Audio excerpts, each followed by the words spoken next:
On y va donc pour la conclusion de cette première lecture analytique du roman. Alors, ne vous inquiétez pas, si vous n'avez pas fait la même quantité que moi sur votre propre carte mentale, c'est bien normal. Là, je suis relativement complet, je fais presque toutes les remarques qu'il y a à faire sur ce texte, et vous voyez qu'il était riche. Je ne vais pas tout commenter, je suis sûr que vous avez trouvé vous-même des choses, même si vous ne les avez peut-être pas dites avec les mêmes mots que moi. Je vais quand même m'attarder sur 3 remarques. La première est d'ordre grammatical. Je vous rappelle cette valeur du présent. Vous aurez sans doute remarqué que le roman est rédigé au temps du passé, imparfait et passé simple, mais de temps en temps, l'auteur a recours au présent de l'indicatif.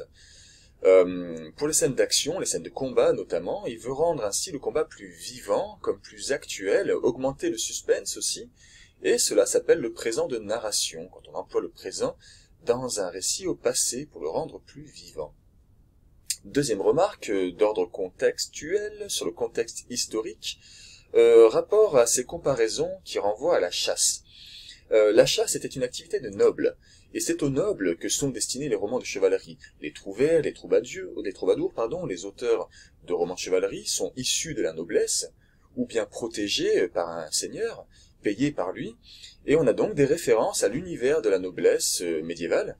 La chasse était un privilège des nobles, on n'avait pas le droit de chasser. Si on ne faisait pas partie de la noblesse, c'était un crime puni par la loi très sévèrement, c'est du braconnage.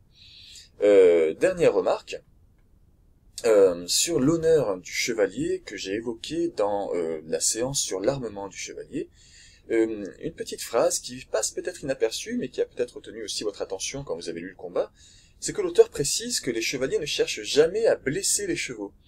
Alors ça peut sembler tout bête, mais c'est une preuve qui est donnée de leur code d'honneur. Je vous rappelle qu'il est interdit, par l'honneur, d'affronter un soldat à pied si on est soi-même à cheval. C'est tout à fait injuste, ce serait déloyal, et le chevalier se l'interdit par respect du code de chevalerie.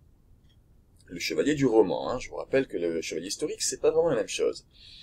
Ici, donc, préciser qu'aucun ne cherche à tuer le cheval pour prendre le dessus sur son adversaire montre qu'on a 2 chevaliers à la fois très forts, très puissants, mais aussi pleins d'honneur, incapables de félonie. Voilà un mot important, le chevalier félon. Vous allez entendre lire ce mot souvent dans le roman. C'est le chevalier qui peut avoir recours à la traîtrise, à la trahison, à la ruse plutôt qu'à sa force et à sa vaillance. Donc voici pour les commentaires sur la carte mentale. Je vous propose donc maintenant d'aller au recto de votre feuille pour prendre note de la conclusion. C'est la dernière vidéo.